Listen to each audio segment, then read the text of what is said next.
on this platform, this virtual platform where we can share ideas and exchange opinions and share our knowledges as well about the ways in which the worlds of Ireland and Latin America can, collide and intersect in all of our work in different ways. So to those who do not know me, I'll introduce myself. My name is Nuala Finnegan. I'm professor in Spanish and Latin American Studies at University College Cork.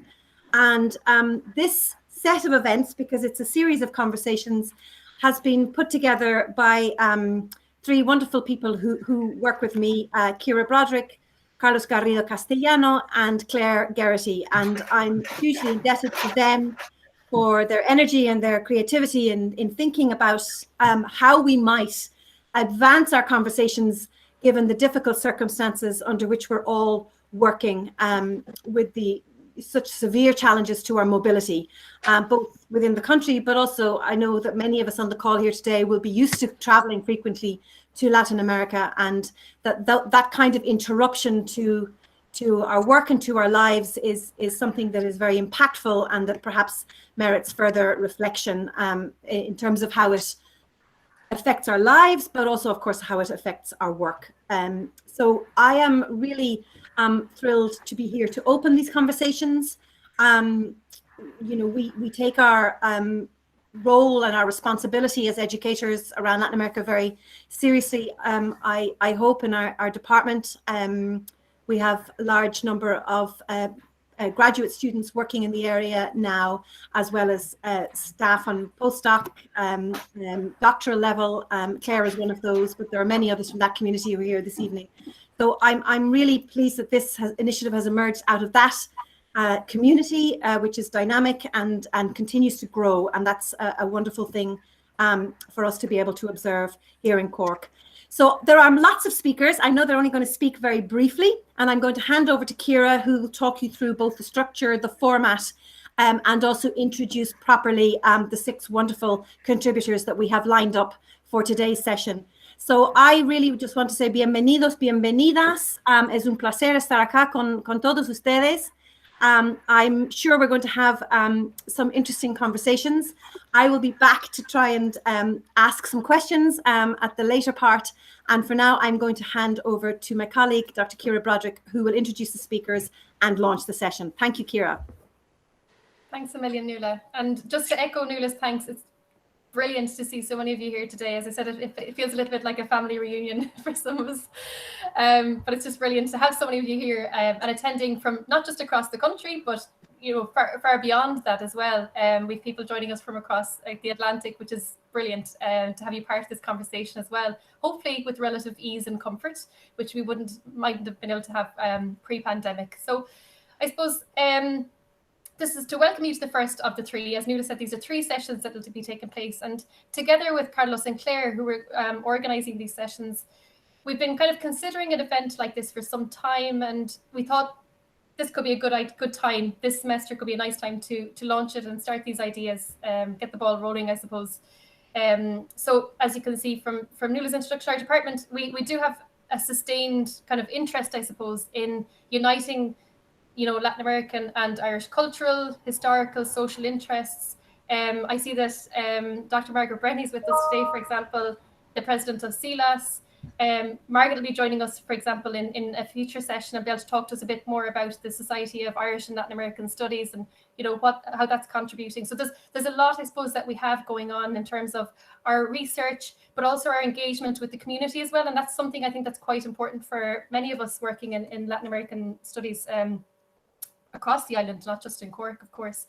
So the series of conversations, I suppose, stems from our curiosity to learn a bit more about what our colleagues are doing these days and, what they're engaged in, and to see if there's any particular collaborations that could be nurtured from these kind of conversations. And I suppose to interrogate the ways in which our work on Latin America can have a purpose within academia, but beyond it, and perhaps in communities closer to us, closer to home. So for us, reciprocal exchange of ideas and support is fundamental for how we operate. So prior to the pandemic, many of you will know, many of those that are here today participating, know that we had envisaged a day-long event where we would bring together bring artists, activists, and academics, I suppose, together in UCC to investigate, I suppose, the connections that we had, or the research interests that we had, kind of connecting Latin America and Ireland. But obviously with the pandemic that changed, and we had to kind of reevaluate. So we came back together again recently and to reevaluate and say, how can we reframe this in a way that's manageable and meaningful? And I think that's key at the moment, is to make these events meaningful but also manageable, because we're all living through a difficult situation. So we hope the shorter sessions with over an extended period of time will actually allow for reflection on the issues that are being raised in each session, and that time for, allow time as well for that all important incubation period that they tell us is so important for research, our own research, and engaging, I suppose, meaningfully with that. So the topic of the 3 sessions is kind of the same. It's looking at these cultural and social connections, I suppose, between Latin America and Ireland. But with each new speaker, we're hoping there'll be an enrichment of that discussion, and maybe digging deeper to see what can come from that. So I suppose through the 3 sessions, we are hoping that we can maybe inspire further collaboration between individuals or groups, and maybe even if there's an interest or an appetite to develop a community of practice on the island. So the outcomes and any further discussion that will happen, I suppose, beyond these 3 conversations are for everyone who's participating to decide, so that's very much open to all of us here. And we've purposely structured the sessions, I suppose, in a way that facilitates more participation and dialogue. So while we will have invited speakers for each session, we do really encourage participation from the wider audience, and that's particularly in the section that Nuala was talking about, where there'll be kind of opportunity for more of a discussion, I suppose, at that point. So we've divided into 2 parts with a break in between to maybe reduce some screen fatigue. But in the first part, the invited speakers will deliver a brief presentation of their work, which will demonstrate the ways in which their work on Latin America could aid our understanding of social and cultural issues in Ireland, or vice versa, depending on the speaker and their perspective and how they focused their work. So we've given them the impossible task of trying to do this in 3 minutes. We really appreciate their willingness to go with this, and we hope it will allow for more engagement, I suppose, together as we continue. So then we'll have the short break and a question and answer session. So for today, for example, Nuala has kindly offered to kind of facilitate that discussion, to get deeper into this, what's being discussed, I suppose, in the first section. So in today's session, as you have seen, we've mainly academics and activist speaking. We had been in touch with artists too, but due to circumstances beyond their control, they couldn't join us today. But we will have artists joining us for the sessions in March and April, and that will continue to enrich the discussions, I suppose. So to give you an idea, what we've said, we've sent to the speakers for today, we've asked them to bear this following question in mind as they've been preparing their talk, and that's the following. So how does our engagement with social and/or cultural issues impacting Latin America aid our understanding of these issues in Ireland? And as I said, we've asked the speakers if they prefer to consider that in the opposite direction, or how those issues in Latin America could aid our understanding in Ireland. And then we're very open to that as well. So I hope that gives you kind of a clear idea of what we're hoping for from these sessions. So without further ado, I do want to get started and welcome. I'm going to go in alphabetical order, if that's okay with the speakers. It makes most sense, I think. So the first speaker then would be Sarah Boskill, who is joining us from Queen's University in Belfast. So Sarah is a senior lecturer in Latin American Studies. Her research focuses on the social and political functions of cultural production. She's particularly interested in how women and other marginalized groups negotiate the cultural field. She is author of a monograph about the formation of 20th century Mexican literary canon, and is co-editor of a volume about the use of multimedia by contemporary Spanish Latin American women authors and artists. She's currently working on 2 projects, one about the politics of literary prizes in Latin America, and a second about the fictional representations of femicides and disappearances in 21st century Mexican literature. So I think today Sarah's going to talk to us briefly about how these two projects connect with experiences on our island. Sarah, are you in a position to share your screen, or would you like me to share the slides for you? Would you share them for me? I think I failed the first task. No problem. I'm with Nuala, too many platforms. So, yes, thank you to the organisers for this invitation to speak, and thank you all for being here. In the next 3 minutes, I'm hoping to give you a snapshot of what are the sort of two sides to my research, and to reflect on how they link Latin America and the island of Ireland. So one side of my research looks at the context in which literature is produced and circulated.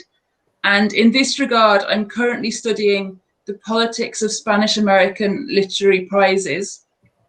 In terms of the gender politics of literary prizes, the problem we face is the same in Ireland, Latin America, and beyond. And perhaps we could see the next slide. So on the next slide, you'll be able to see statistics which show that women authors are significantly less likely to win literary prizes. And I've highlighted in yellow the two case studies most of interest to us, which are the International Dublin Literary Award, sponsored by Dublin City Council for a novel written or translated into English, and the Phil Prize, awarded at the International Book Fair in Guadalajara, Mexico. And that prize is for an author's lifetime achievement for writing in a Romance language.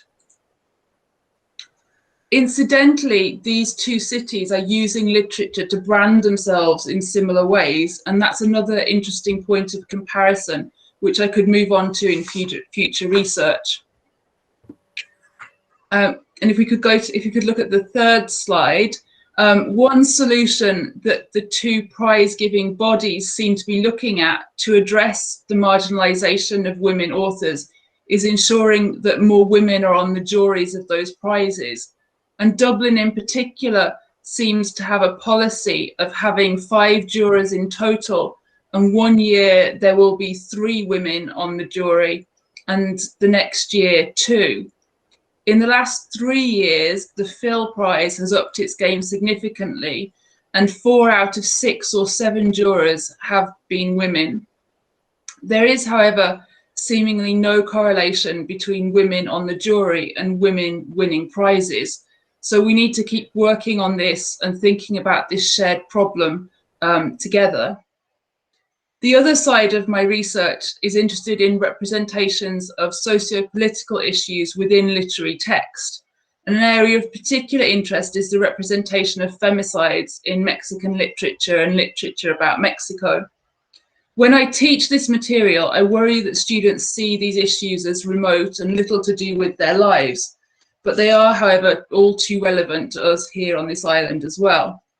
And the statistics on the slide that I think that you can see there are quite striking in showing that the problem of violence against women unfortunately knows no boundaries.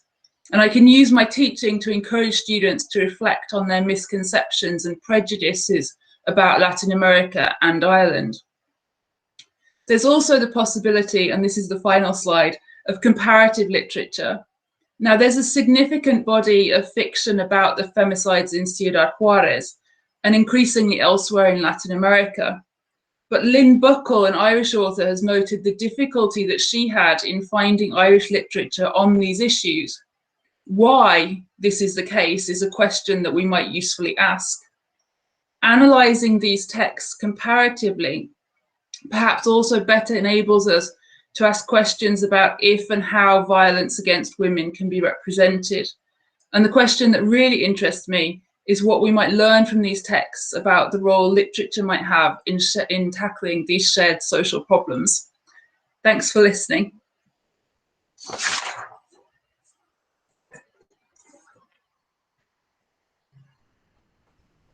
Thanks, Sarah. My apologies. I had to come out to admit somebody during the section, so I think that's what happened. That's okay. Don't worry. Like, if anyone wants to see the statistics and wasn't able to see them, then I'm happy to share the PowerPoint. Fantastic. Thank you so much. Okay. The next speaker I'd like to welcome is David Conlon. David works at the Department of Spanish and Latin American Studies in Maynooth University, and he completed his PhD at NUI Galway. His research focuses on contemporary Latin American literature and culture, with focus on crime narratives and eco-critical approaches to literary and filmic texts. I'm going to stop sharing my screen now because I don't know if that'll help. So welcome, David, and thanks for joining Thanks very us. much. Thanks very much, Kira. Can I just ask, can people see me, or am I just? Yeah, you we can see you. me. Okay, all right. That's great. Although I don't have any slides, which are usually a nice way to distract people from having to look directly at me while I'm talking. But yeah, I think what I'm going to say actually ties in nicely with what you just said, Sarah. Although it's a lot more vague, so apologies about that. I was very glad to be asked to comment on the topic. So thanks very much to the organisers for the very kind invitation. So I, as a teacher and researcher, would spend quite a lot of my time knee-deep in Latin American cultural texts, like Sarah. A lot of cultural analysis is about finding analogies and analogues between different texts, contexts, cultures, situations, political structures, social formations, and so on. But over the years, I think I've come to see Ireland and Latin America as being part of a continuum. In other words, I would see our relationship as less about analogy and more as a kind of metonymy. In some ways, I think that this is the inevitable result of the kind of globalization of society and culture which we've witnessed accelerate during our own lifetimes. Latin America and Ireland are both parts of an extremely interconnected world. And for this reason, I would see our society, our fate as a society, is very closely tied to the fate of Latin America, ethically, symbolically, but also culturally, socially, and without question, ecologically. As Sheree Deckard observes, Latin America is a, quote, contemporary site of intensified appropriation of human and extra-human natures in the neoliberal era. In other words, Latin America is like everywhere else, only more so. I think that the most famous cultural object to really entertain this idea and to examine its implications was Roberto Bolano's epic novel 2666. In this 2003 novel, Bolano depicts the femicides of Ciudad Juarez not as something that happens over there in the global south, but as the inevitable endpoint of a cultural logic in which Europe is clearly enmeshed and ethically complicit. More recently, in Nuestro Mundo Muerto, a collection of short stories by the Bolivian writer Liliana Colanzi, the contemporary apocalyptic imaginary is reinscribed within a longer history of colonialist exploitation and extractivism. Latin America also gave us the dictator novel, a subgenre that I sometimes teach, and it was once read as a kind of delayed aftershock of something that first occurred in Europe. Now, though, these novels appear as grim oracles, warnings from our own future or our possible future. If looking at Latin American literature, history, and culture has taught us anything, it is that far from being the late arrival at the scene of history that it has sometimes been supposed to be, it is just as likely to be the canary in the coal mine when it comes to things like hypercapitalism, precariousness, and climate change. But that is to say nothing about Latin America's role in the vanguard at the very bleeding edge of literary and cultural innovation, nor of the vibrancy of its cultural communities, the frequently astonishing solidarity of its political mobilizations, and the creativity of its modes of collective expression, nor of the literally world-changing implications of its indigenous philosophies.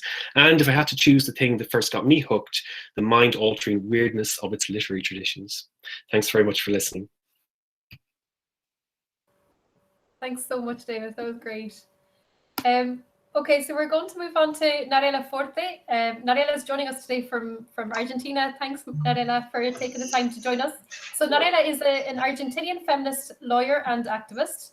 She has been living in Ireland for the past 2 years, where she fell in love with the Irish landscape and culture. And she's also had the opportunity to get involved with a number of different Latin activist groups, particularly one of the ones I suppose that we got to know Narella through was through Casale Dublin. So Narella, you're very welcome, and we're looking forward to your talk. Thank you. Thank you so much. Thank you, all of you, for having me here today. For me, it's a huge honor to be here among such great speakers and with this audience. Really, it's an honor. I would like to start by maybe giving some context.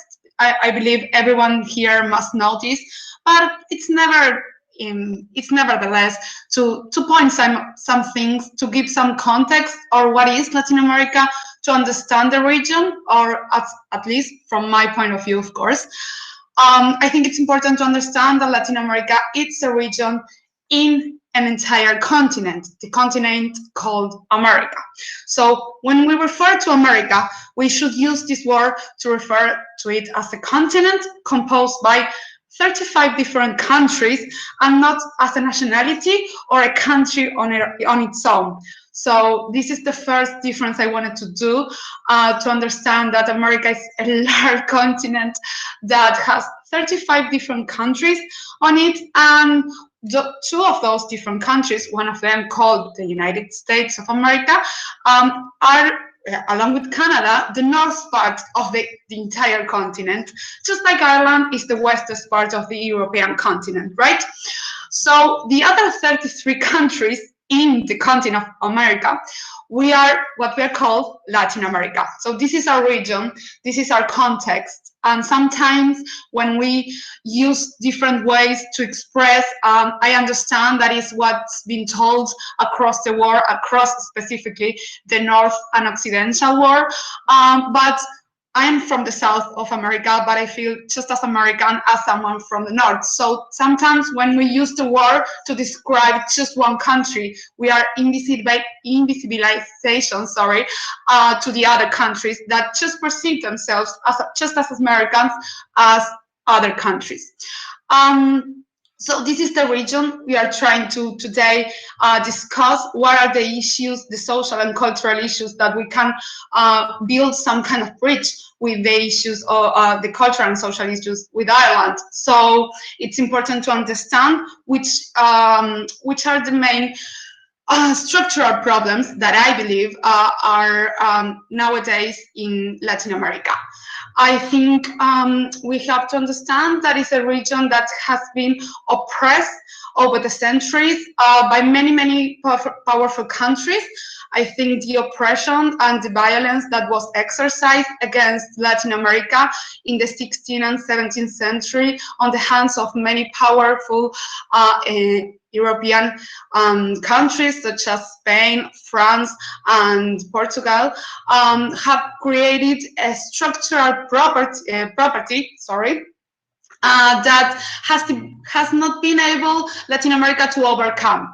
We had those 2 centuries where we were very much violated, and every resource, not only human but also natural resource, has been ripped off our land. And then we had on the last century, and nowadays on this century as well, and I don't think maybe people are talking a lot about it, but we have been violated by one of the countries of our continent, which is the United States, that has implemented, because he has supported economically and socially many of the coups that we can maybe discuss afterward, that have been implemented in Latin America last century and this century as well. We have not been able to escape or overcome that. And this kind of politics that have been interfered by other powerful countries has put Latin America in a very complicated situation in the geographic of the world in order to overcome these structural problems, which is structural property. And well, I would love to be able to hear you. Any questions you may have, of course, we can talk hours about it, but I think if we situate these things and we understand that it's a region that, once again, has been violated many, many times by the most powerful countries of every different century, we can understand maybe more what are these cultural and social issues that we have to overcome. Because if we not if we cannot name them, if we cannot do some kind of reparacy on these responsibilities and who has their part on these on these results nowadays. It's not just the fault of the Latin American countries or governments that have not been able to overcome these structural problems. It's also with the compliancy of many of the most powerful countries on the world that in the name of democracy has ripped many times governments and countries around Latin America. So I would like to talk about that if you have any questions. I also have been part, as Kira has said, of many groups, activist groups here in Ireland, specifically Latin American groups. I have been able to participate many times with the Latin American Solidarity Center and with other activist groups such as Chile Despertó Dublín or LA Dublin, just as Kira said, which is a group of feminist women, immigrant women, most of us are Latin American women, but we have many Spanish girls as well. And well, we have tried to create a space where we can, yes, talk about these things and the things we go through here and the specific inequalities that we suffer, not only because of the fact we are women, just like Sarah was talking about, because of course the gender thing, it's something that generates more inequality in this world, but also when you are a migrant and you're a migrant from Latin America, well, you're exposed to different, of course, inequalities as well. So wherever you can talk about this, with whatever thoughts you might have, I would really be looking forward to discuss this with you. Thank you so much again for having me. Thanks so much, Narella. And I think you draw together a lot of the very important historical nuances that need to be taken into consideration when we're talking about Latin America, that concept of Latin America, which is really important. So thank you very much. I think it will be really interesting to see how you connect, I suppose, what you've spoken about and the activism as well that you've been doing in Dublin since you've been here. So thank you very much. It's an honor now to welcome another colleague of ours from UCC, Yairen Jerez Columbier. Is a postdoctoral researcher at the SFI Centre Murray of the Environmental Research Institute at UCC. And there, Yairen is exploring the socio-historical and cultural dimensions of environmental challenges and climate action. Her work focuses on marginalized knowledge, cultural exchanges, and eco-critical approaches in Latin America, the Caribbean, and the Atlantic world. She studied at la Universidad de La Habana and Universidad de Girona and holds a PhD in arts from UCC. Yairen, you're welcome, and thanks so much for joining us. Thank you. Thank you very much, Kira, and thank you all. I'll try to be brief and coherent. Sorry, if you have any questions afterwards, I can fill the gaps in any case. I think that as an islander, as a Caribbean, as a Latin American immigrant in Europe, first in Spain, now in Ireland, and as a researcher, I've become more and more interested in relations between territories, between peoples, languages, cultures, and this is reflected on my research. As you will know, the cultural dynamics of the Caribbean, of Latin American, but in particular of the Caribbean, have been shaped by relations.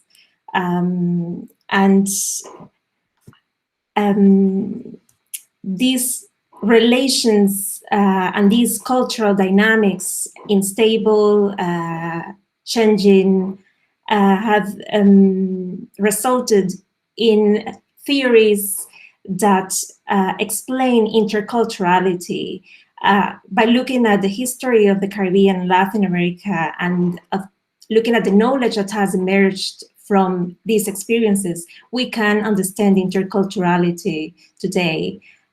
For instance, I think that the fact that our countries have been receiving migrants since as early as the 15th century it's been crucial for this. In any case, I wanted to talk about two key categories that I think that are the center of my research, and that are resilience and interculturality. I've been dealing with the category also of transculturation, because I think it's interesting to look at how identities change. I'm about to publish a book on transculturation, and what I propose is to appropriate this concept that it's problematic and it's been used to minimize or to undermine the social conflict and social difference and diversity. And so I propose to recover this concept, to appropriate this concept from more feminist perspective, from an intersectional perspective that brings in actors that were not part of the construction of the concept itself, a very male-centered and white concept since in its inception by Fernando Ortiz. And I propose to recover this Caribbean concept to understand interculturality and fluid identities elsewhere, and particularly in the Atlantic world, but also beyond our Atlantic space. The other category is resilience, and I think that it's also a problematic category because sometimes it might make us lose focus from the origins of inequality, and the origin of the inequalities framing climate change, environmental degradation still is an interesting category. And I'm interested in focusing on it, and I'm focusing on it through my work at Marai as a category that tells us that those communities in the global south, and in particular in Latin America and the Caribbean, that have been experienced environmental degradation for centuries, are not only victims, but also source of knowledge, and they can inform adaptation strategies elsewhere. So it's what I propose is the decolonization of climate change knowledge and climate change solutions in Europe, and in particular in Ireland, where this is a field this is an emerging field, because although we already feel the impact of environmental challenges, this is a more recent experience in any case. I can provide more details later on how what areas of my research are dealing with these categories, and how, in particular, I'm working now on a project in the National Dialogue on Climate Action in Ireland, and I'm particularly interested in looking at how social actors, but also artists, intellectuals, philosophers, not only scientists and the persons who can provide the technical solutions, but also the persons who look at culture and who work with culture and create culture, can help us understand and address societal issues and societal challenges in Latin America and in Ireland. Thank you. Thanks very much, Aileen. I think this is going to give us a lot of food for thought later on, and I can see synergies developing already across the interests of the group. It's my pleasure now to introduce Cliona Maher. So Cliona is the Latin American Strategy Officer and Vice Chair of the Latin American Regional Working Group for UCC since 2015. Cliona worked in educational and cultural international cooperation for Universidad Veracruzana and the Veracruz State Ministry of Education in Mexico for over 15 years. Her research interests include social responsibility, community engagement, migration, sustainable development, and internationalization in higher education, and how they can all play a role in promoting global citizenship and Agenda 2030 on a local, regional, and global level. Cliona, thanks so much for joining us. Welcome. Thanks, Kira, and thanks for the invitation to join this conversation. Can you hear me okay? Yeah, great. So I've just put together a very brief presentation. I'll try share my screen. Can you see my screen now? Not yet. No, okay. Let me go back. So present, it's the present now button, isn't it? Yes, and then I think on the top, then you have to choose which window to present. A tab or your entire tab, screen? Yeah. Okay, is that working? Not yet. No. Sorry about that. We probably should have done a trial run. Okay, so present. Yeah. Maybe I have to have both open at the same time. Let's see. Or if you want to send it through to me, Cliona, by email. I did actually, yeah. Oh, I have. did you? Okay. Yeah. Mm-hmm. Okay, so I can open it. Oh, I think I might have it now. Is that working?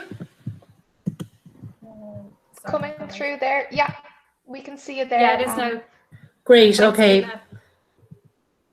So I suppose in my role as part of the international team at UCC and specifically for Latin America, I think an important part of my work for this conversation is the great possibility to build internationalization at home, not only for the UCC community, but for our local community in Cork and Ireland. So one example is where we've partnered with others with a similar mission, like the Latin American embassies based in Ireland or covering Ireland. And a great example was with Cancillería, the Colombian Department of Foreign Affairs, where we had the honor to host the first intercultural exchange between Ireland and Colombia when we had 12 young harpists from post-conflict areas in Colombia. And it was an amazing experience, not only for the UCC community, but for Cork in general, where local families adopted them and learned a lot about Colombia. They got to play in the library for children and at the Cork Folk Festival. And it was part of our Learning City partners. Another example would be partnering with our own Latin American community in UCC, staff and students. And of course, the Hispanic Society. In 2017, we joined forces with them to organize a fundraising event for natural disasters that happened that year in both Colombia and Peru, where the Colombian students designed a great Colombian meal, a bandeja paisa, for everybody who donated. Also with the Society for Irish and Latin American Studies that Kira mentioned, we've joined forces to promote, I suppose, Irish Latin American links to the Great Exhibition. I'm sure you'll get to learn about. And during the inauguration of this exhibition in Ireland, which happened in UCC, our Latin American students contributed, I suppose, to show young students, school students around, and they had the honor to meet President Higgins, who's a great fan of Latin America, during the inauguration.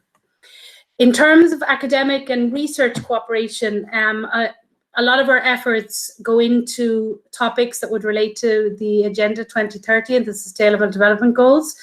And I suppose where UCC have strengths and can team up with partners in Latin America on missions that make sense for them, and also related to the EU mission in the region. So one example would be in the area of food security, cooperatives. We've partnered with branches of both the Chilean and Colombian departments of agriculture to develop co-ops, food science, biology with cacao, coffee, food security, etc. Also, as well, we've partnered with the National University of Colombia for many years on embedding sustainability and SDGs into not only campus operations, but curriculum. Eco-cosmologies, gender violence, etc., climate change. One really good example would be with two of our Honduran staff. They're in the center, Yensi and David. We won some seed funding from the European Union to build a capacity building over a period of a few years with Honduras, where we got funding to bring 4 key Honduran biologists to UCC to do some training in our lab. And then a team from UCC went back to Honduras to do a great 10-day capacity building for 25 biologists in Honduras, which really brought internationalization at home to both Cork and Honduras. Even some primary schools in Honduras got some outreach activities. through lobbying, with the APC and other research partners in UCC. Another key area that we've been working in is migration and refugees. We partnered with Veracruzana to co-host a summer school in migration. We fundraised together with Nuala and Margaret, who are on the call, and got to visit a great organization, Veracruz Las Patronas.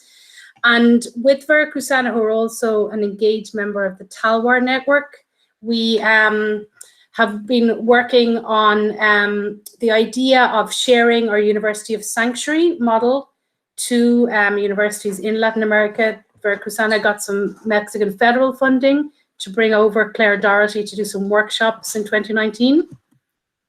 And I suppose looking towards the future and how we can, I suppose, bridge what they're doing in Latin America with Ireland and learn from it. Resilience is also a word. Coincidentally, I thought of, we're looking now at, I suppose, best practices in resilience and adaptation and building back better when we finally get to the end of this pandemic. And one thing that definitely we're learning from our Latin American partners is how they are building on opportunities in virtual engagement. So we've organized some great webinars over the last year with Colombia and Mexico on topics of interest like Green Campus, migration issues, digital humanities, but we're also getting involved in virtual research placement, COILs, online competitions. And finally, just an ad for an event which is part of Refugee Week in UCC this week. We'll have an actual Latin American event this Friday. We're delighted to bring in a UCC alum who's been based in Honduras now for 10 years. And he's the director of an Irish NGO called GOAL, working in Colombia, Central America, and the Caribbean. So anybody interested is more than welcome to that event on Friday. And we hope to I suppose, through this group, I'm delighted to hear ideas of how we could engage more with local communities, NGOs, to make our work more relevant. So thanks so much for that and listening. Thanks a million, Cliona, and great actually to see that there's one of the Latin American event included in Refugee Week this week. So we'll definitely have to go along to that. So last but certainly not least, I'm delighted to introduce Mariano Paz. So Mariano is a lecturer and subject leader for Spanish at the School of Modern Languages and Applied Linguistics in the University of Limerick. He has a BA in Sociology from the University of Buenos Aires and a PhD in Screen Studies from the University of Manchester. Mariano's research is situated in the field of popular culture and film studies, focused in particular in dystopian and science fiction genres in Argentine cinema. Mariano, welcome and thank you so much for joining us. No, thank you, Kira. Many thanks to you, to Carlos, and to Claire for inviting me. I think I should say this. I think this is a great idea to try to, initiate some collaboration between us researchers on Latin America in Ireland. It happens to me all the time. It's territorially, it's a small place. At least I come from Argentina. It's not that big. And then I find out that, I keep running into colleagues from Cork or Galway in conferences and in the United States, for example, people who I would never see in Ireland, and then we meet in Boston or in New York for LASA or things like that, or sometimes in the continent. And I think, why don't we see each other more often in Ireland? We live maybe, 100 kilometers apart. So I think it's a great initiative, and hopefully this can be kind of carried on into the future with more regular collaborations between us. Especially, in Agri, Ireland, I think doesn't have a lot of weight. It's not that well represented. Also, I know Martin Vega from Cork puts a lot of effort into this. But I think it's great. It's great that we can sort of collaborate. A lot of my colleagues here, I'm very interested in the work that David does, that Mirna does, but I never get to meet them, for example. So yeah, that would be great. The other thing I wanted to say is that I didn't prepare in a sophisticated preparation. Sorry, my fault. I thought it was going to be more like an informal presentation. but you know, lazy Latin Americans, we are like that. Sorry about that. So what was I going to say? First of all, that as I think Narella was commenting, Latin America is this vast, multiple regions, different countries, different languages, extremely big. So I'm going to talk particularly about my relationship, my link to, well, Argentinian culture. Although I have written on films from Mexico, a little bit about Cuban cinema, but most of my research, 90% of it, is about Argentina. If I can, I didn't bring slides, but I brought a picture that if I can, I will share with you. Sorry, that was my hand. I want... Just at the bottom right-hand side, there's a present now button. Yeah. And should I choose a tab? Yeah. A tab, okay. But it doesn't show me. No, it's not tab because I don't have sorry, hang on. It's not a tab. Maybe it is, let's say, a window. No, sorry, I have a picture, a photograph. This always happens. I keep raising my hand. Present now, my entire screen. Let's see if this works. Okay. Share, yes.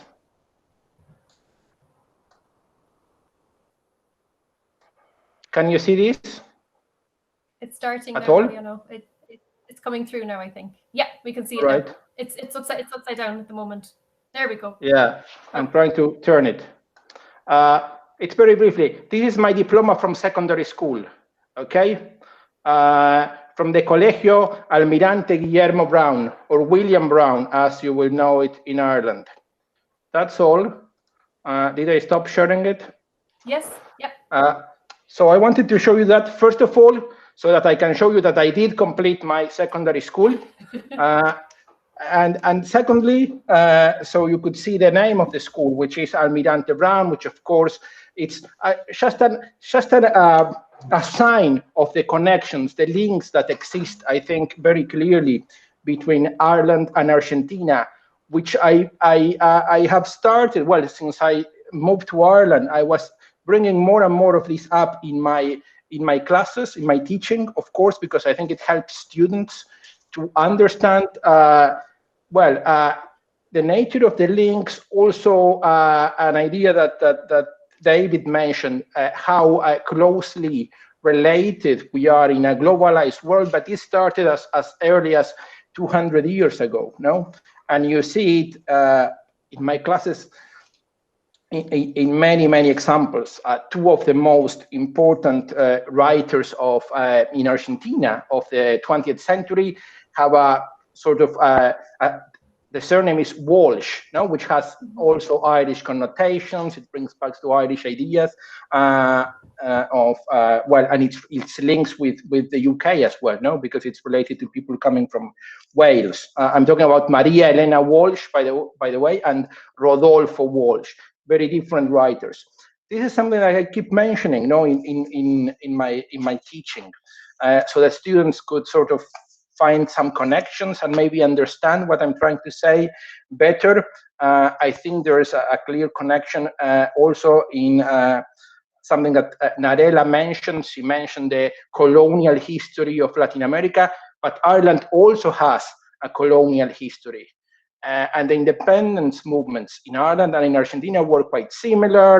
There was guerrilla warfare against the occupiers. Then when the independence movements ended, there was a civil war in both countries. The only difference was that in Argentina it started about 100 years earlier, no? Because Argentina became independent in exactly the same year of the Easter Rising in 1816. Now I'm talking too much probably. So examples of these in my research, for example, when I work on science fiction, I think that Argentina and Ireland are also outside of the major centers of techno-scientific developments. If we think of a mission to space, it's about NASA or maybe Russia, and we won't imagine an Argentinian mission to space and probably the same in Ireland. Although now Ireland is part of the European Union, and as such, its position in that world system, that David mentioned, is changing or may be changing. There's also, I said, a colonial history, but also a post-colonial present. I'm working at the moment, departure from my main area of research. I'm working on a book on Diego Maradona. This may sound opportunistic because he died some months ago, but actually the book is halfway done now. So we started much earlier, about 2 years ago. It's going to be published by Routledge at the end of this year. So I'll send you an email when that comes out. And Maradona is a signifier of a post-colonial world. It has been interpreted in Argentina as some kind of icon fighting against the English, and it was read in a very similar way in Ireland. At least that's what my Irish colleagues had told me, those who remember the 1986 World Cup. So plenty of connections, plenty of things to be explored. And I will stop here because I've run for too long. Thank you.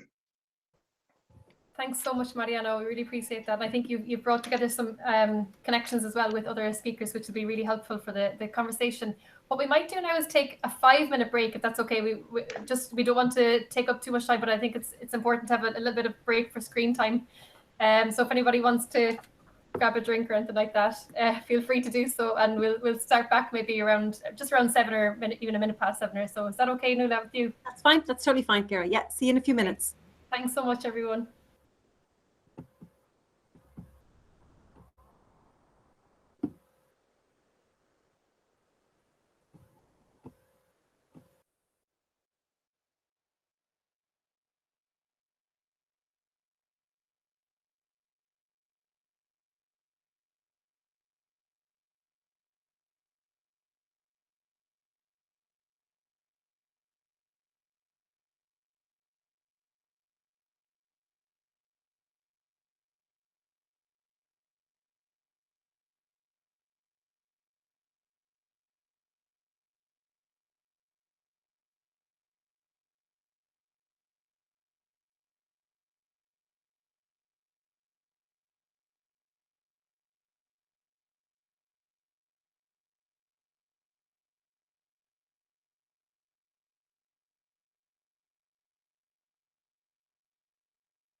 I'm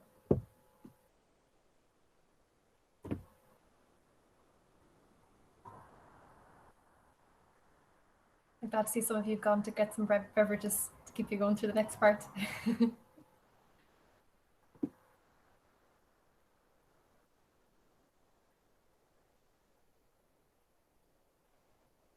So what we're hoping to do now, Nuala has kindly offered to lead the discussion for the next part, and just to draw together, I suppose, some of the conversations that have already started, I suppose, without expecting. We've seen a lot of connections with what's being presented, and so we'll have the opportunity, I suppose, to start off and have the panel converse, I suppose, together, and then hopefully have some time for questions as well, if there's time.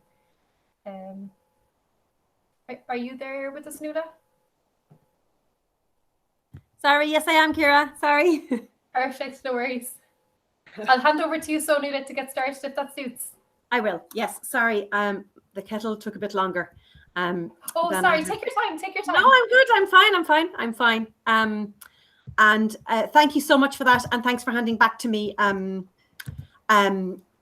Ciara. I'm here now, and thank you to the speakers for really fabulous little snapshots into their modes of working, and the ways in which they combine these diverse interests, either in Latin America while resident in Ireland, or writing about Latin America, or being active in Ireland about Latin America. Such a diverse range of experiences here.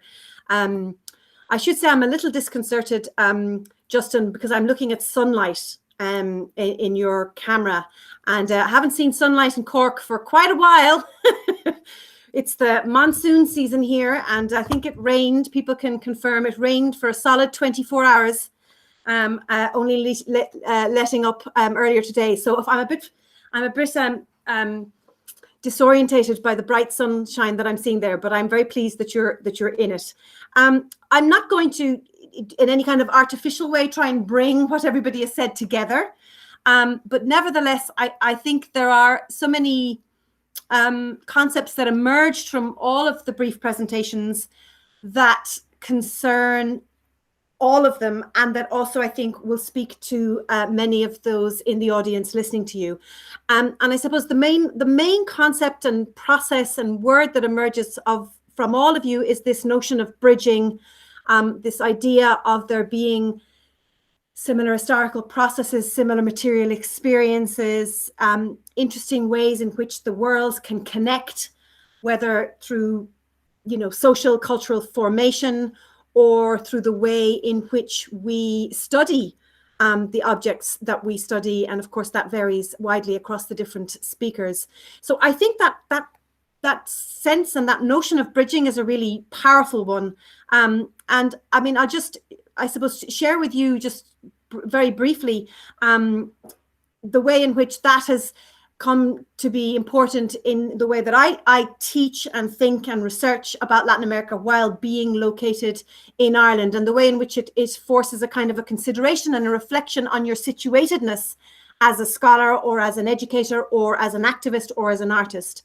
That notion, that idea that where you are is important, and brings to bear on how you see, how you frame, how you interpret, and how you analyze. And I suppose I'm more and more in the last decade, and I would pay tribute to colleagues, and Cliona Maher, who gave a wonderful presentation here, has been central to this, in the way in which she effortlessly bridges, the worlds of academia and non-academia, the way she bridges the worlds between students and staff, community and university. And she has very much shown me how academic practice can be much more situated within communities, and also as part of this process of bridging. So thank you to Cliona for that. And I think it has forced me to reflect, having come through a very kind of a rigid disciplinary training, where I started off studying Irish and Spanish together, actually, but it was never encouraged. We were never encouraged to study between those subjects. You were always on a pathway that looked at them as very separate entities. And of course, this, I guess, speaks to the ways in which universities, gatekeep their own disciplines, and the way in which disciplinary boundaries are very ferociously policed, even now, with all the lip service we pay to notions of interdisciplinarity.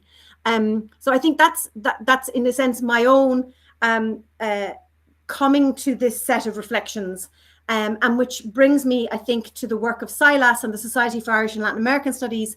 And I'm really pleased that Margaret is on the call here tonight as the president of that organization, and that I've been involved in it for the last number of years. Because at the start, SCILAS seemed to be about scholars who were looking at the connections, mostly historical, between Ireland and Latin America, rather than studying the more abstract and often much more different, much messier connections that exist between the two, and that can come in diverse forms, including from a growing Latin American community in Ireland. And of course, Narella, Jairen and Mariano are all part of that, and that add and enrich understandings to such a great extent here. So there are just some initial reflections. A couple of things to pick out specifically from your presentations before I kick it back to the speakers, and then I'll open it up to the audience, if that's okay. And one which I think Narella made very, very forcefully in her presentation was about the limitations of labeling, the problems with terms. Using this term Latin America, I'm sure I'm not the only person on this call that has had to teach a group of undergraduates what the meaning of the term Latin America is, and the various different ways in which it has been named in different languages, and the way in which that process has changed over different centuries. So the limitations of labels and how we deal with that, and in tandem with that, which I think is a really potent force in our lived realities, is the way in which people bring preconceptions to the region of Latin America in Ireland. And again, I guess that brings me back to Sarah's points about violence, doesn't it? And that has come up elsewhere as well. I think Narella was very forceful on that point in her presentation, the sense that you can only understand the region through understanding the history of violence. And of course, these are very salient points, but then they raise the obvious question that's also dangerous if we lock our understandings of the regions only through those prisms, and we're constantly reinforcing the ideas that are circulating in the general public that this is a region that is infused and only understood through a prism of violence. And I guess that's a challenge we face in the classroom, and it's a challenge we face in terms of communicating to wider publics about the richness of the region and the extent to which it is not only shaped by violence in the same way as Ireland and any other society. And then I loved, David, when you talked about the idea of analogy and the move from analogy to metonymy, and the way in which you have that circularity, which I thought I was very struck by when you were speaking. The circularity of the connectedness, as well as I think you said the mind-altering weirdness of the fictions and the literatures that, of course, keep us absorbed and keep us compelled to keep on reading and to keep on learning and to keep on trying to see the region through other lenses, literary in that case, and so many others that present themselves no more than film in the case of Mariano. So I think if I would ask you to speak to that idea about the limitations of labels, and I'll call on people specifically, if that's okay, just because we're not all together in a room, unfortunately, and I can't cast the evil eye on anybody, and I'll need to specifically call on you to answer to that. So Jairen, I'm going to ask you there, in your work, because you have moved very much, and Jairen has this kind of fascinating trajectory, coming to Cork to teach Catalan first, later to complete her research, and then to move from arts humanities disciplines very much into the interface between science and the humanities, which is where she is now. So I wonder what you would say about the limitations of labeling the region, and you can speak, if you like, specifically about the Caribbean, Jairen, as the region you're most connected to. I think that, thank you for the question, Nuala, and for your observations. And I think that although labels might be useful to systematize knowledge, I think that in Latin America in particular, in the Caribbean, they have been overused to reduce and simplify very complex realities, and to sometimes build communities, build build national projects that were at some point necessary, but that I think that tamed or make less visible and ignored and neglected the many contradictions of the region and excluded people. Particularly in the Caribbean, we are really disconnected from instance, the islands of the Caribbean because of imposed barriers, artificial barriers, not the sea. That's not the main barrier in the Caribbean. It's the language, the imperial barriers, and I think it happens across Latin America. It's really difficult sometimes to make connections between peoples, between cultures, because of these labels that have put us in niche, in different boxes, and that may have created more artificial barriers. In my case, I'm quite promiscuous, and I suppose that when moving in between continents, in between cultures, this becomes something quite natural. But I think that the Caribbean is promiscuous, it's like that. And I always think about that in many Caribbean households and Latin American households, we can have several skin tones in the same house. And that's a visual metaphor of what we are. And I don't think that categories like creolization, hybridity, métissage, even transculturation can explain that complexity and how between siblings we have different opportunities in life because our skin tone. This is just an example, and this happens across Latin America. It's more complex than that. We are not all the same. We are not just this. We are not just that.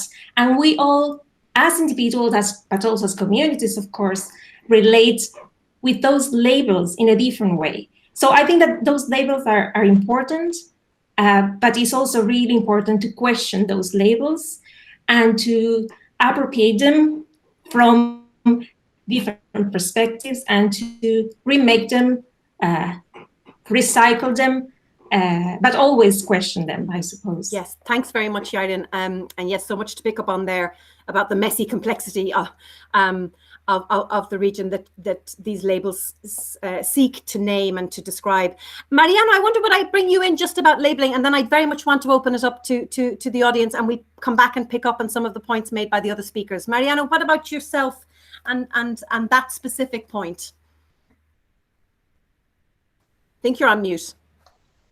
Yes, now I'm all right. Thanks. No, I very much agree with what Yair has said. I'm not sure I can add a lot. I think that labeling is also something that we can see in what we do as academics, what we research, whether it's literature, film, and as you were saying, there's also that kind of labeling, which I think we should try to again set aside. And this is an excellent thing. This is an excellent example of doing that. Because some people here work on literature, film, but others I see in ecology or Narella as an activist. It's great to go beyond these boundaries. Yeah. Thank you. Thanks very much. Now I'm going to open it up, and if people have a comment or that they want to put into the chat, or if they wish to raise their hand, obviously there's a raise hand icon at the bottom of our screens. I'm hoping that if somebody does raise their hand, I will then see it.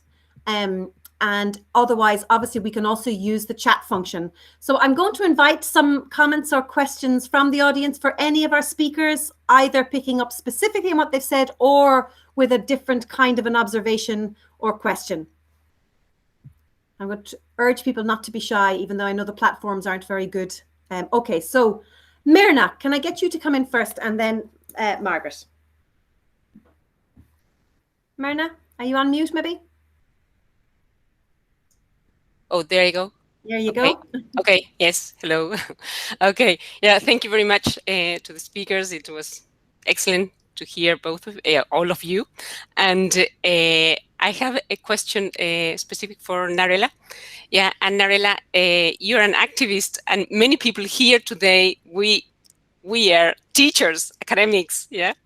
So how do you see? Do you have any suggestions on how we can bring that activism, or how we can bring your ideas into our teaching, how we can incorporate them? Okay, well, thank you so much, Mirna. Well, you have a really fair point there, because I was actually super nervous about this, because everyone here is so academic and have so many titles, and I only have my first degree. And I was like, oh my God, these people know so much, and I only know territories, right? Because I'm an activist, that's what I do. I also have a law degree. I studied for 6 years on the public university, but also it's really rare how you can combine those things together. I think one of the main courses is exactly these kind of points, these kind of meetings, right? This is the way we can build a bridge. This is the way where activisms have been listened, and we can put ourselves, our input in these kind of discussions. So this is the first point, starting point. And I would like to say also that even though I love this, as I said before, this is a space, a really huge, high academic space. And I think it would be really important to have a society much more integrated if we could have these kind of discussions as well, like in the early ages and on schools as well, like primary and secondary schools. Because teenagers today are all what we can see about all these resources on the common things on social and history between Ireland and Latin America. You people can know that because you have spent your entire lives investing in this. But the rest, I think the young people nowadays, they don't have any idea about Latin American culture or history. And as many of you have said before, I think there are so many points that are in common. There are so many resources that if we could talk about, we may have been able to share. I think we have a lot to put in input into Ireland because of our history, and I think we have a lot to learn from Ireland as well. That's what I felt since the moment I came to Ireland. I think we have many similar situations where we come from, and then here, of course, are different resources, and we can learn a lot from that. And I think our Irish culture has a lot to learn as well from Latin America. Of course, because of the history of migration, and of course as well because it's a country that has opened its doors for us Latins. And we are I live in Dublin nowadays. I'm in Argentina. But I live in Dublin, so the 30% of the population there is Latin. So we need to build a better integrated society. And these focus groups are exactly the bridges that you're trying to create. So I cannot thank you enough for having me today, really. I hope I have answered your question. Yes, indeed. Yeah. Because I tend to go but bridges. It's all about these bridges, building bridges. Yeah. Thank you very much. Yeah. Thank you, Narella. Yeah, that was wonderful. There are lots of hands up, so I'm going to go to them in turn. Margaret, do you want to come with your question? You're probably on mute, Marks. Can you hear me now? Yeah, we can hear you. Yeah. Okay, great.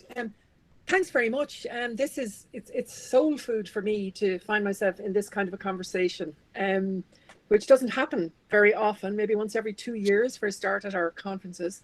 And particularly now, I spend most of my time in my little workspace without talking to too many people about these topics. So it's wonderful to hear the discussion and hear the conversation.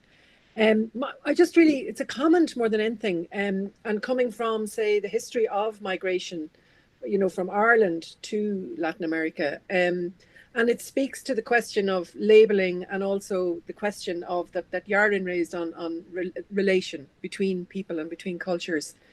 That in studying, say, the Irish in Latin America, we're already labeling a group which, traveled a long time ago, several generations ago, that maybe we're missing a lot of the relations that happened between Irish people and other people on the continent, and particularly in the region of Latin America.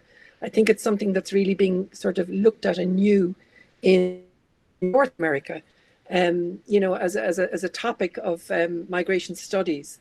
in fact, you know, by not reaching out, looking outward and looking in different directions to other peoples living where the Irish landed, we're missing out on an awful lot of the relations that happened. And I think that has a bearing on today. You know, I mean, people here on the panel and in the audience who are probably first generation Latin Americans in Ireland, you know, there will be, we tend to sort of, you know, keep people in boxes according to language groups or geographical groups or, you know, cultural groups that, you know, again, as Yarin pointed out, we are really missing out on lots of the complexities and lots of the richness of the relations and the relationships that happen through migration. It's just really a comment that I'm coming to more and more in looking at the Irish in Latin America. Mm-hmm. Yeah, and thanks very much for that, Mags. And I think very important points to keep on making, as you say, this focus on categorization and the compartmentalization that you often find in migration studies is not necessarily helpful. I'm conscious, again, lots of people with their hands up, so I'm going to continue to go to move through that list, and then we'll maybe come back to the speakers in a moment. Madison, can I ask you, do you have a question?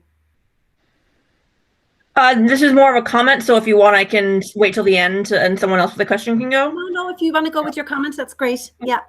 I also wanted to comment on just this discussion of labels and the complexity of these labels. I am in that weird place where I study Ireland, but also the southwest of the United States, which is not Latin America, but I study, you know, this was once Mexico, and sort of the identities there.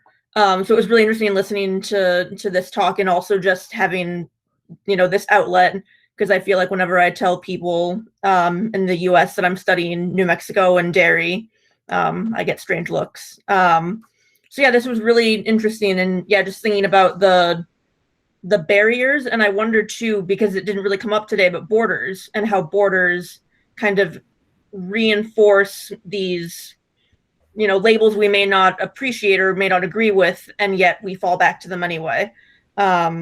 So yeah, this was, you know, really great. So thank you for these talks. And can you tell us a little bit, Madison, about your own work or what you're doing? Oh yeah, sure. I am a PhD student in history at Boston College. Okay. So I'm working on identity formation in New Mexico in the US, and then dairy, London dairy, sort of around conflict, the need to create an identity in times of conflict. Yeah. Fascinating. That's really, thank you for sharing that with us. And we might come back to the question of borders. I'm going to ask Justin, I think you have your hand up as well. Would you like to come in? Great to see you, and hello from Buenos Aires. I wanted to pick up on the theme of bridging, Nuala, and link it a bit to one of the initiatives here over the last year, partly because of the pandemic. We now have a fairly active Asociación de Estudios Irlandeses here, based in Buenos Aires, but with a focus on el Cono Sur. But also, we have had for the first time a diploma in Irish Studies in the Universidad de El Salvador in Buenos Aires. And I'm just thinking, in light of some of the interventions, both what you said, but also listening to the other contributors today, whether we might find some way of bridging the people who are living the experience in Ireland, Latin Americans who are living the experience in Ireland today, with the interest that is expressed by the students who have been attending the course. It is just finishing now. It started in August. It's a diploma course run by the Universidad de El Salvador in Buenos Aires. The final works are just being completed now, and the new course will begin in April, running for about 4 or 5 months, and there'll be a second course later in the year. We had about 32 students in the diploma course. The wide-ranging backgrounds, some with Irish backgrounds, others not. One of the most striking aspects, perhaps, was the degree of interest in the transformation of Ireland,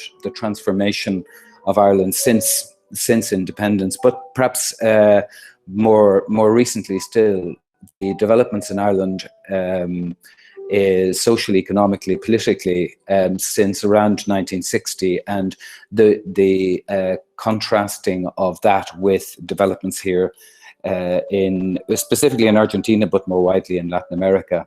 So I just wanted to mention this with something we might come back to find a way in which your idea of bridging, we could actually create a bridge between those who are actually following this course here, following the issues of the transformation that has taken place in Ireland specifically since the 1960s, and the experience of Latin Americans who are living in Ireland, perhaps teaching in Ireland as well. It strikes me as a very creative way of actually creating that bridge. So thanks for that. Thank you, Justin. My initial reaction to that would be that it would be a wonderful initiative, and one that it strikes me that is made more realizable given the pandemic and our increased familiarity with virtual platforms and the way in which we can have enhanced communication in some ways between the two regions. I think and that can stimulate precisely that kind of dialogue. So I am constantly struck by the ways in which the Latin American community in Ireland both is growing numerically, but in terms of the contributions at so many different levels of society, and a way of trying to capture that and to work more productively and with those communities, I think is a really key part of the way forward for all of us. And I was struck earlier in the year, several people here will know we did an exhibition with the Mexican community in Cork, a photographic exhibition. And in the writing up of that, I was trying to gather statistics about the growth. There's very little work in terms of actually collating the statistics around the Latin American community in Ireland, and which makes for a very interesting study, apart from working with them as and alongside them in the various spheres in which they're active. So I think it would be wonderful, Justin, and I'm sure there's potential there.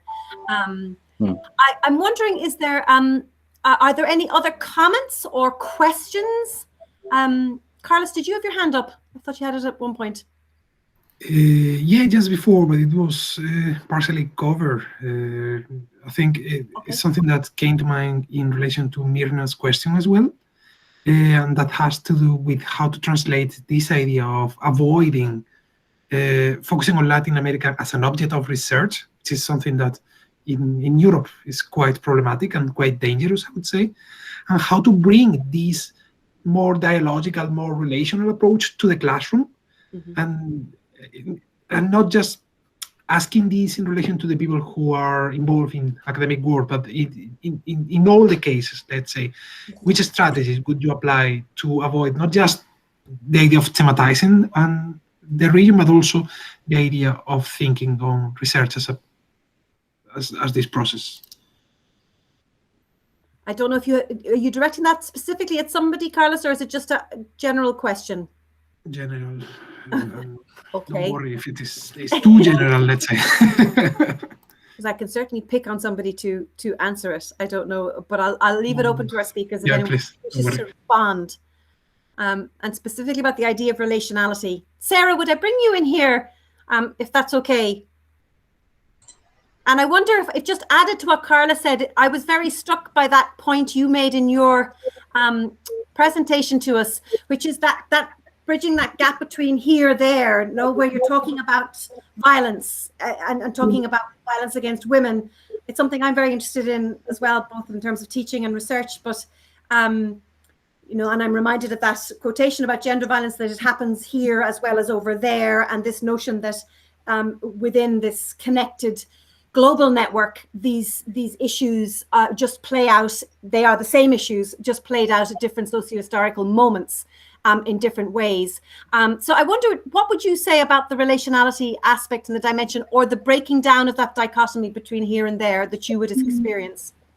Yeah, I think one of the challenges that I face, particularly in the classroom, is that I'm teaching students who have never been to Latin America and who often don't even have that as a prospect in their near futures or even their long-term futures. And so they take the class sometimes because it's the only option left in their time that fits in their timetable, and sometimes because they're just curious.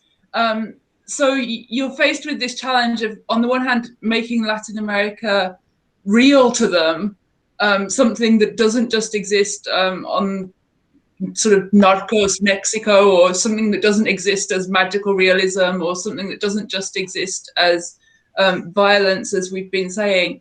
And one of the ways to do that is to create the connections and to think about these common problems and the common experiences. But I do think that the geography and the distance and the cost of going to Latin America, and now the other problems of traveling just anywhere, do make this sort of a particularly challenging question, that as much as we might want to create connections, there is also sort of the geography and the sort of economic realities that you sort of risk of theoretical knowledge at times. Mm-hmm.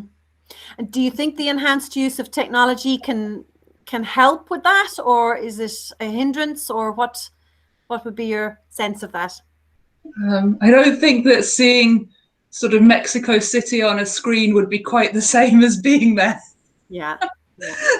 I mean, I'm sure it can contribute something, but to sort of equate the two things, it can create different conversations, but it can't create the same kinds of conversations, and it can't create the same kinds of experiences, perhaps, for our students. So I think technology can be fantastic, but it's I wouldn't want to deprive anyone of that chance of standing in the Zocalo or wherever. Yeah, absolutely. Yeah. Narella, I think you want to come back in on that point, and then there's another question, and then we might have to wrap up. Narella, come in and speak there. Yes, I will be really brief. I would like to say that, of course, in order with Carlos, what he said, like, it's really important, especially coming from an European and Spanish person, to understand that we cannot continue to study Latin America as an object. We are subjects. We are people living there. So, of course, as Sarah said, it's really hard when no one knows the context to show that in a classroom. I just can only imagine, because I'm not a teacher, although my entire family are teachers. But I think it's something that it's more, maybe you can do something related with the way you educate, or the way you communicate the context, because I'm from the southest part of the world, almost literally, and we learn a lot, but a lot of history of Europe. Like, literally, we know all geographic, all the wars you had, all the different kind of states and everything, and much less from our own history. So these things are the ones that need to be changed. These kind of speeches are the ones that need to be changed, and we need to bring people from the territories that can put this input into that conversations, because otherwise we will be continuing to write history on the name or on the point of view of the north of the world, and the rest of the world deserves the chance to be told their history on the same equal place. So that's something I wanted to share with you as well. Thank you. Going to unmute myself. Thank you so much, Narella. Kleena, I see you have your hand up, and then I'm going to go to another hand. But Kleena, do you want to come in there with a question or comment? Sure. Yeah, just a comment on the possibilities of virtual, collaboration and interaction virtually. I think one thing definitely that we've learned during this pandemic is how you can creatively use technologies to build engagement. And we've learned a lot from Veracruzana, one of our partner universities in Mexico, who had been, I suppose, pioneering the idea of COIL, which is Collaborative Online International Learning, or VIC as they call it, where a teacher in Veracruz and a teacher in New York, could come together and work together over a semester or part of a semester. So this experience they had already started with the objective of being more inclusive in internationalization. One of the large obstacles that we share in Ireland is the reality of going away for a semester on mobility is for the very privileged few. A university of 70,000, maybe 70 students would actually get to go abroad for a semester. So building, capacity in virtual internationalization through, shared teaching, and even, they've started other activities such as virtual research placements. And they're also innovative. They have an innovative program called InnovaWorld, which we're hoping to join at the next edition. But they have teams of students from different disciplines together with teachers from different disciplines working on a competition related to the Sustainable Development Goals over a 4-month period. So, it is an extra activity, but it's, credited, and there are productivity points for staff who get involved. So there are, I suppose, lots of ways, and now everybody's becoming more familiar with using these platforms. So I think there is a way to, and a role to play, in higher education, where we can use these tools much more creatively and effectively to get more dialogue going between our Irish students who maybe would love to go to Latin America, but it's not a reality. And maybe this would actually inspire them to actually go for a short stay. So one of the carrots or the prizes with this international competition is that the winning team, be in a group from Colombia who worked with a group from Mexico for 4 months, and they were chosen as the winners. The universities who get involved agree to pay the flights and the other hotels. So the prize is they actually go and get to meet their team in person. Okay. So there's a lot of creative ways that be delighted to explore with anybody. I know Kira has been very involved in the VIC on teaching. She's now training teachers how to use it. So just that comment, yeah.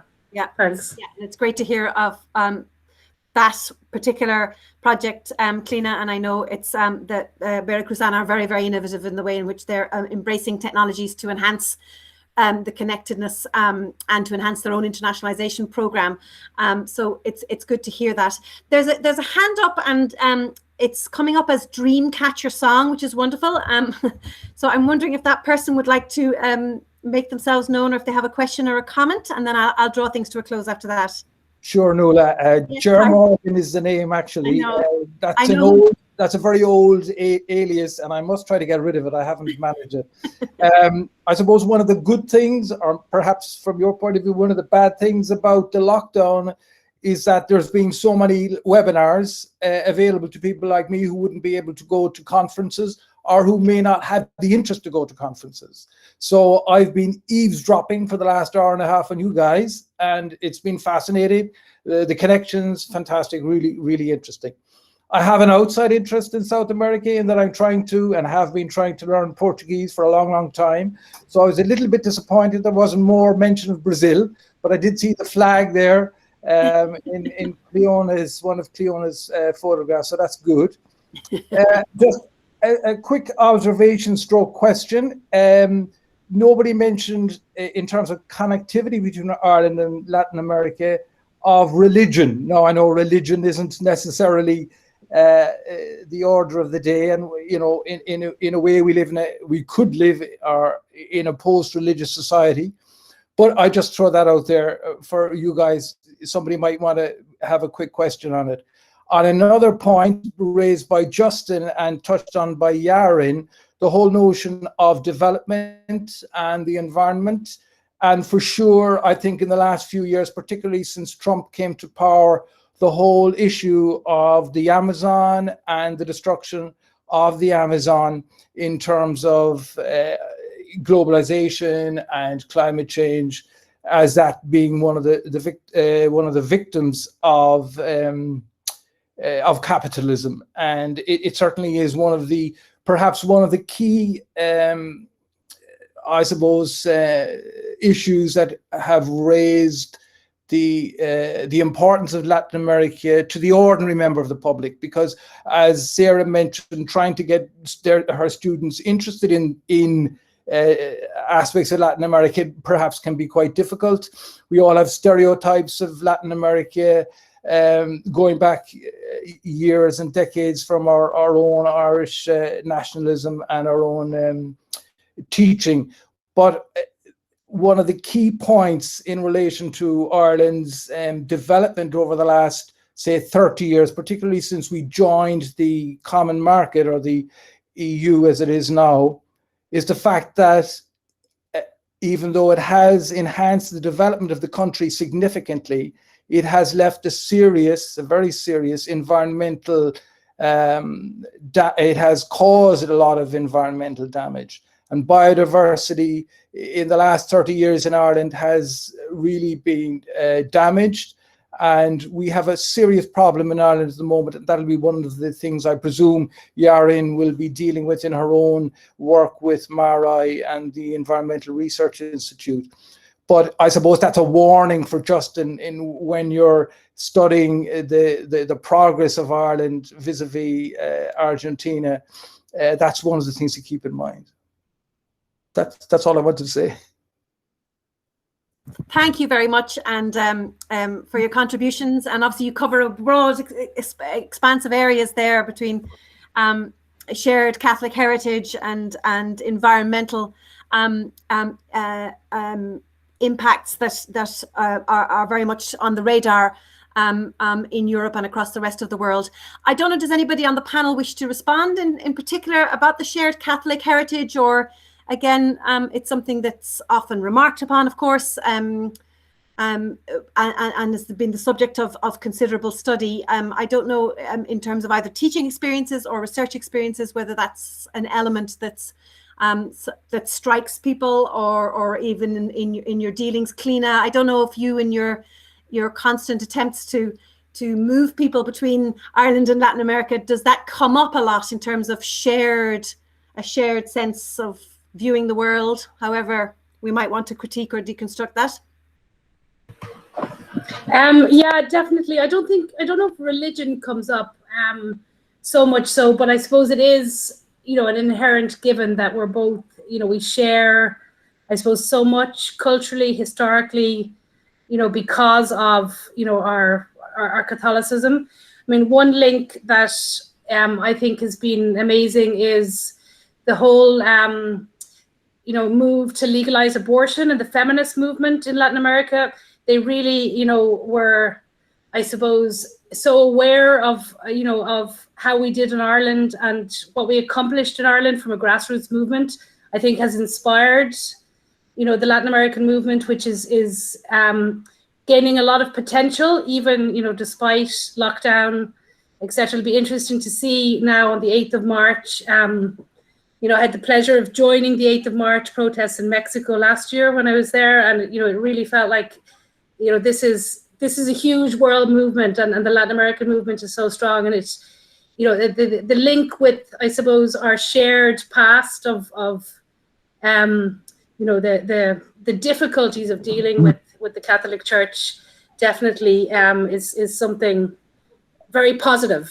I think in the feminist movement. Yeah. But I think more so than, religion, it's just, our shared history. I think Margaret's exhibition that created with the Department of Foreign Affairs, I think was a great talking point, and will be for, for many years. We had the pleasure of presenting it with various partners in Mexico, this shared, I suppose, history of, revolutionary processes, shared, the Batallón de San Patricio story, where the Irish, I suppose, turned to help the Mexicans, is a story much more known and appreciated in Mexico than in Ireland. So definitely, we're seen favorably, I think, throughout Latin America. And I think likewise, any Latin Americans who come here and live here, I think I'd like to think that they, find their feet and find a community quite quickly. Thanks for that. I'm very conscious of time, Ciara, and I'm guessing that you'll want me to wrap up. You can tell me if I have another minute or two. Narella, I know you wanted to come back in on that specific point, did you? So if I could just ask you to briefly come back in on that, and then we'll wrap things up. Right, so do it as fast as I can. Just to one of the things Ciara mentioned regarding the feminism group, because of course I'm a feminist activist, so it's really taking me, touching me by really close. I think it's been I had the same impression. Catholicism has put something across the world in which women have been subject to much more violence, and not only women, of course, anyone who's not a white male, of course, and in Latin America that has been really part of the root of many of our problems, specifically because when you have a different color of skin or a gender that it's not the universal, well, church has been taking care of violenting us. So that's one of the main things I think we haven't gone on. But also, I think this amazing group of activism that Latin America, I think it's a bit like otherwise. Of course, we knew that Ireland was doing the same campaign that we were doing in 2018, where in Argentina we could not have the bill passed through Congress. We only have half of the bill passing in Congress. But I'd like to think that we have been an example of a movement for European movements of feminism, because we have stretched from the scarf of the movement. It did not came from the academy, it did not came from the universities, and it did not came from power. It came from a group of women that have been organizing themselves across the world, the country in the past 15 years, building and building connections and connections and connections, and this way we were able to conquer a lot. So I like to think that we are the ones that are inspiring. Last 8th of March, for example, I had a huge privilege to organize the 8th of March in Dublin, and we were all Latin American women and Spanish women doing it. The Irish women from Rosa Feminist Party were 3 or 4, and they were like, "Oh my God, this is amazing! Oh my God, you thought of singing, or you thought of so many things." And we were more than 300 people. For what I have never been there for an 8th of March, but these kind of things I like to think are the inspirational movements that we can bring into the table. These things are the things that the Latin American feminist groups can bring into the table. And also I want just to say something about living Brazil besides, because I think it's really important. I was going to say, when I was explaining Latin America and the thing that is America is a continent and everything, also many people forget that Brazil is part of Latin America, even the United Nations. Literally, I saw last week they were doing a seminar for immigrant people in Ireland, and they were inviting Latin American people and Brazilians, as if Brazilians were not Latin American. So if United Nations cannot have this notion, how can we build a better social structure where we can actually be part of something greater and common, like the EU has done. Europe has needed to become more strong together, and Latin America definitely needs to do so. The main problem, I think, it is that every time we have intended to do so, we have had our country on the north, we are the backyard of the United States. No one talks about that, but we all feel it our entire lives. And when the backyard tries to rebuild and tries to build something on their own, well, we have coups like across the continent, and we had coups last year, and I think those things are needed to be put in this kind of discussions, because otherwise we just think things happen because it's a really complicated region. Things happen because it's a complicated region because they have complicated us a lot. So I think those things, those notions, I wanted to just put it out. So I'm gonna wrap over there because so sorry. Not at all. No need to apologize. Thank you for that. And I am going to draw things to a close because we've been on the call now for quite a while, and it's time to draw things to an end. I'm going to hand back to Ciara. It's been wonderfully enjoyable for me, and thank you so much to the speakers and also to the organisers. One last thing from me before Ciara comes in to say goodbye more formally. Margaret was on talking about the Society for Ireland Latin American Studies. Justin has mentioned the Association for Estudios Irlandeses in Argentina. And these organizations are joining forces to hold a conference in Lima, Peru, later this year. It'll be November, December, and the call for papers will be distributed very soon. And it's focusing, obviously, for the year that's in it, on ideas around commemoration, memory, dialogues with the past.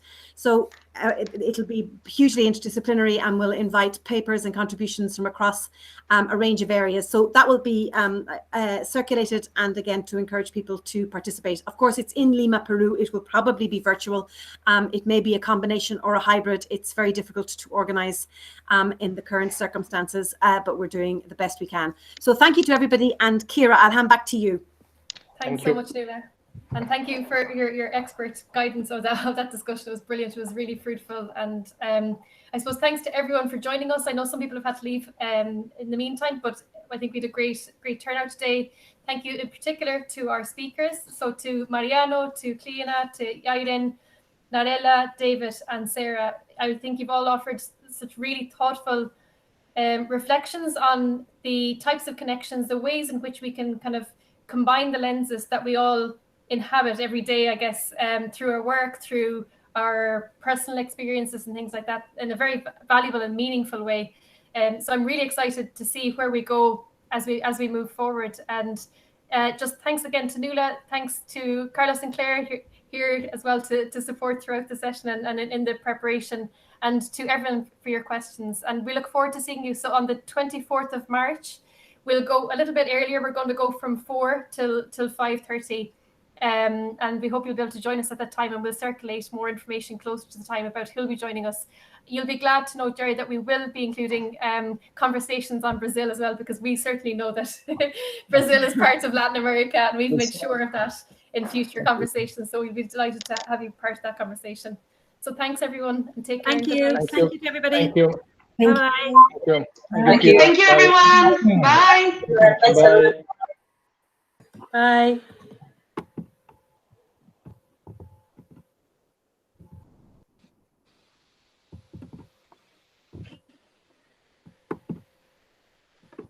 Sorry, I'm just trying to stop the recording. I'm not sure if it's working. I